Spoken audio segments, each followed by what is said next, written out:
Welcome to the Caravan Show, where we discuss all things caravans.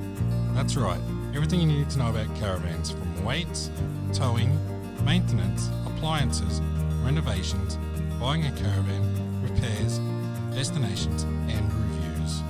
We'll also chat with some Aussie legends, manufacturers, suppliers and of course, people who love caravans.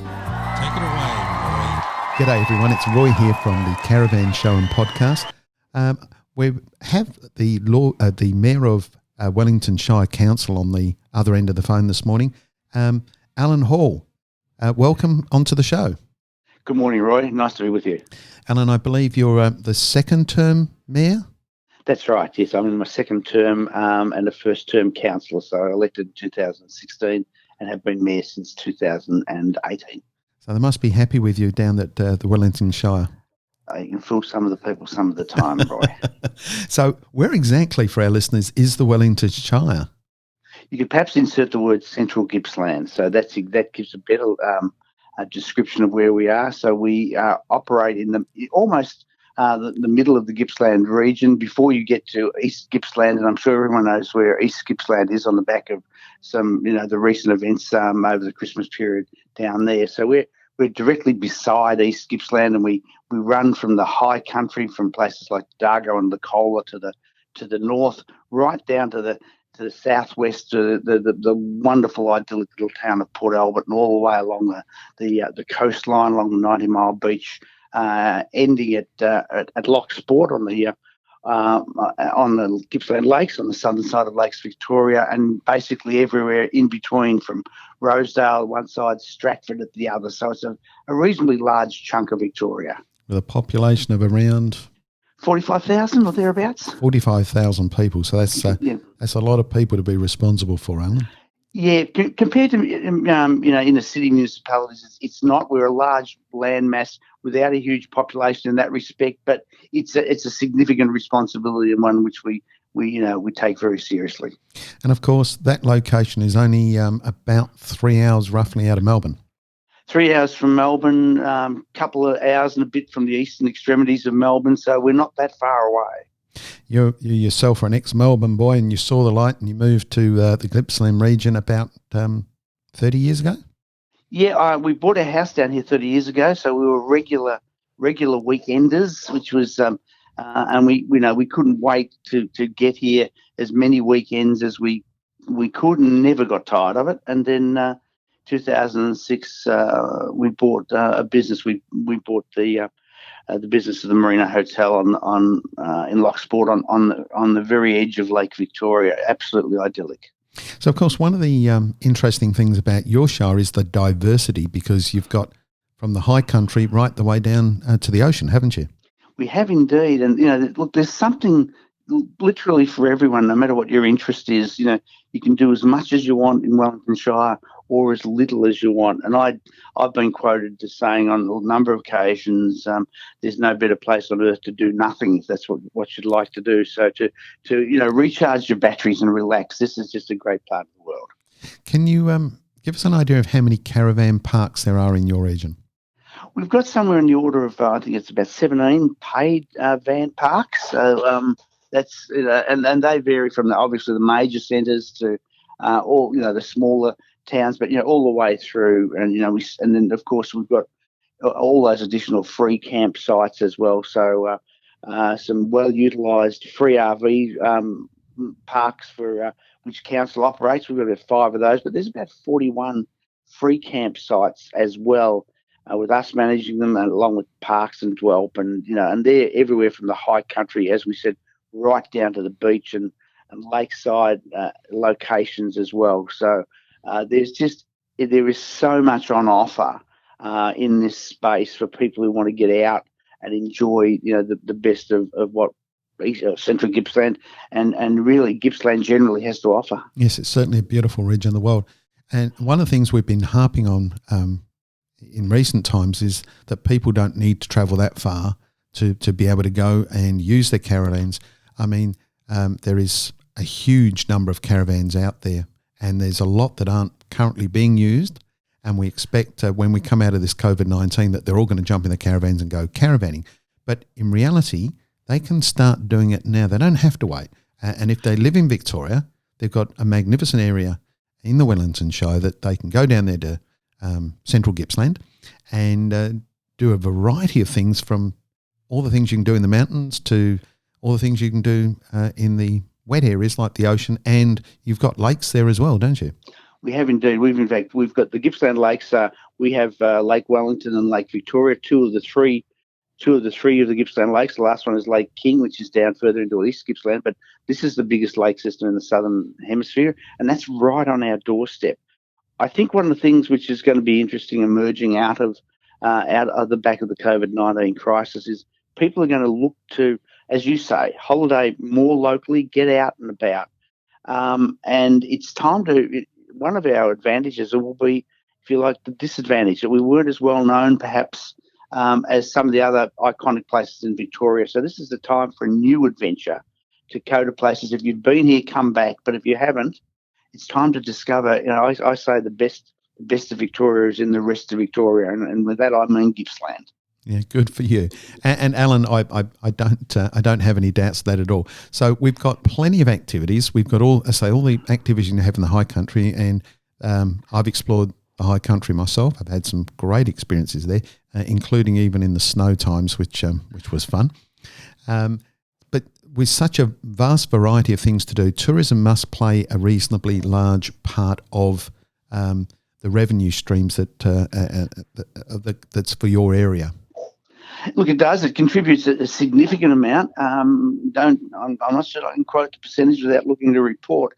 But what we found is, of course, that our tourism business, our hospitality sector, have been decimated in recent times. Of course, we experienced the worst drought on record, followed by the bushfires, where our neighbours in East Gippsland got the direct impact, but we got the economic and tourism fallout from that, which was pretty extensive. And just when we thought we were going to be recovering from that, the coronavirus hit. So we had all of our peak season eliminated before our very eyes. So we're working at Wellington to work with our businesses to support them to see what we look like when we come out of this. So how important would you say the tourism industry is for you? Oh, it's significant. It is a very significant contributor to our economy.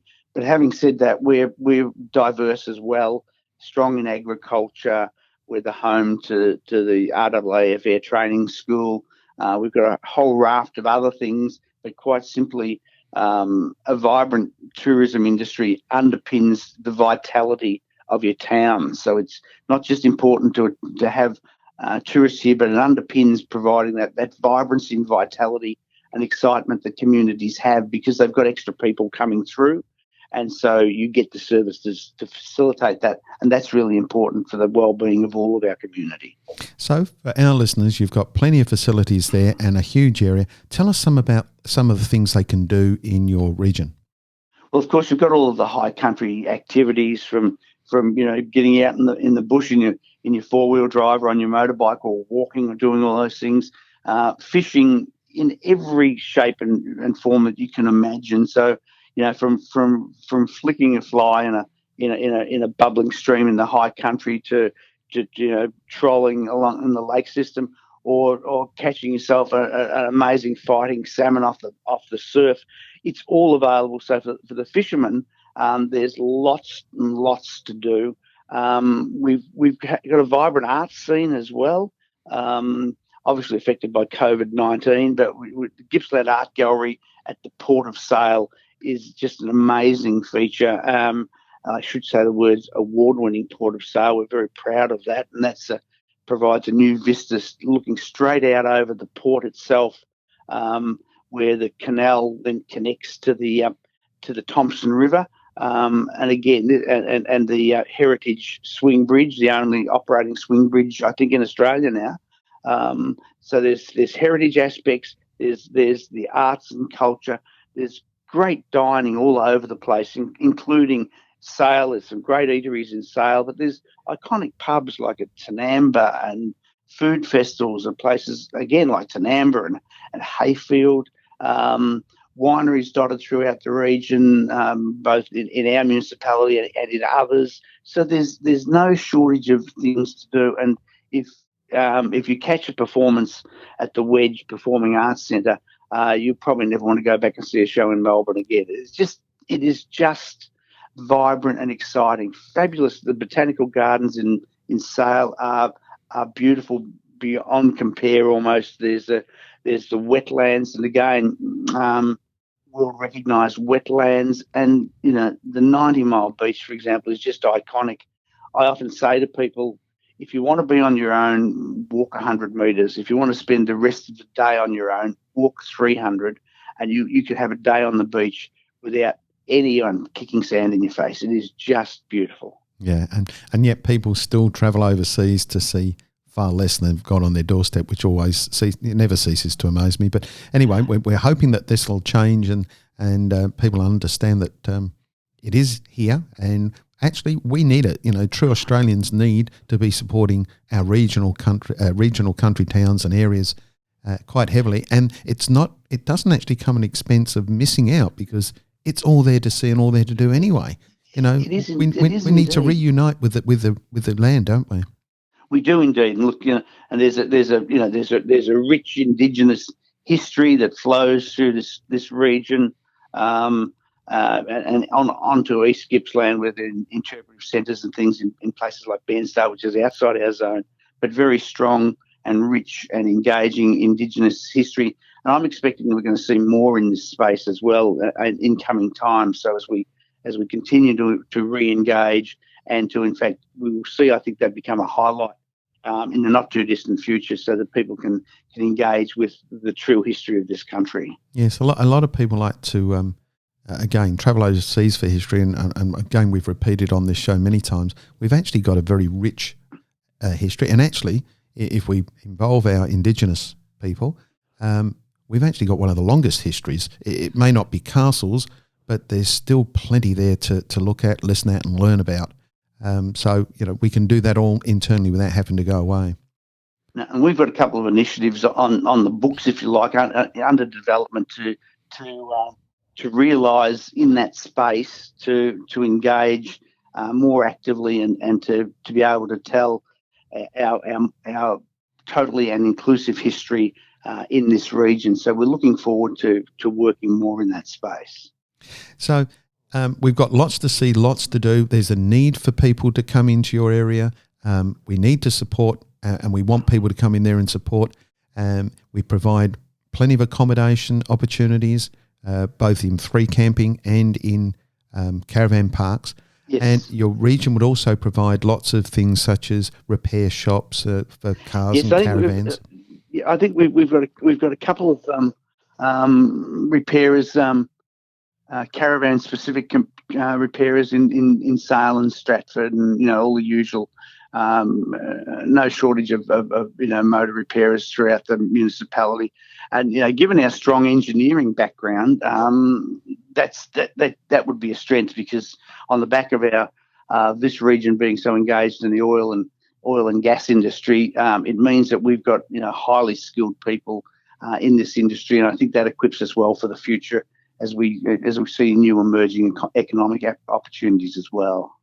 One of the questions I ask everyone, Alan, and I'm putting you on the spot with this one, is the little secrets that you have that you can't Google, you can't find out by doing anything other than talking to someone locally.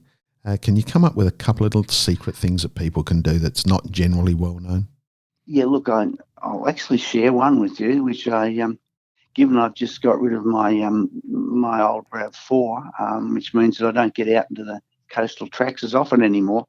There are little spots onto the Gippsland Lakes where you can find a beach onto the lake system and watch the sun melt into Lake Victoria on your own. There are places like camping at Red Bluff, for example, onto Lake Victoria, which is like that, or in the coastal park at Emu Bight, where you're probably less than 50 metres walk from where you've got your van onto a sandy lake beach.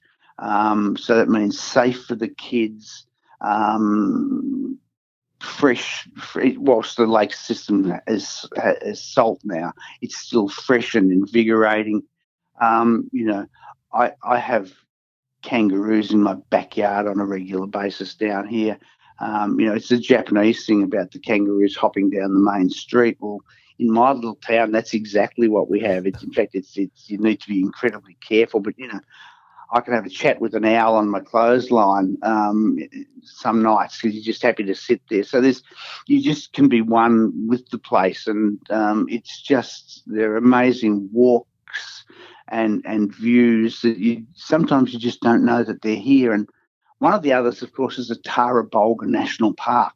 The Tarra Bulga National Park is just beautiful, and so you get these pockets of beauty just tucked away that people just don't know are there. Lunch at the Tanamba pub is just amazing. So there's just little eateries tucked away. The port side at the Wedge and Sale, a great place to have lunch, or the gallery to look out over the port, or to take a ride on the Robina, which is down the canal and into the river system and under the swing bridge, is just experiences that you won't get anywhere else. So we're immensely proud of what we've got. I think if there's been a crime, we've probably understated it in the past, haven't recognised what it is that we've got, but that's changing. And that's really fantastic because, I think the expression "love where you live" is really important. Mm. So it sounds like you welcome visitors, and actually you need visitors too. We want to see people travel in, and we want them to spend their dollars with you, take in the sights, do the things that they can do. But if I'm travelling to your area and I want to find out more, is there information centres around?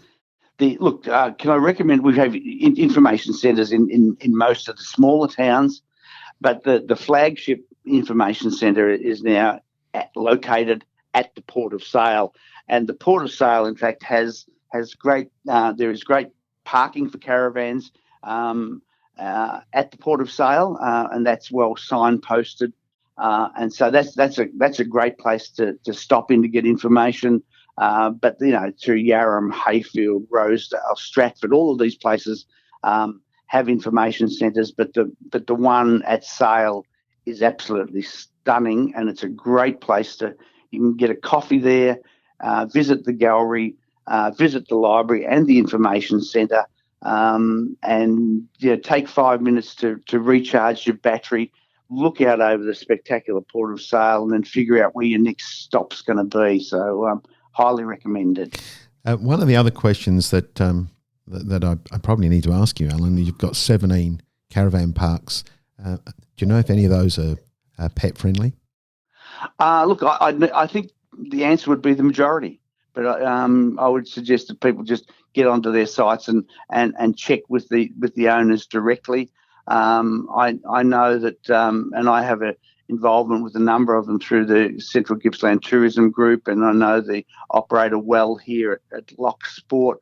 I think the answer is the majority will be, but make the check. And I know that one thing I can be sure of is the people who run these parks are personally incredibly friendly and incredibly welcoming. So we're well served with good people doing these jobs.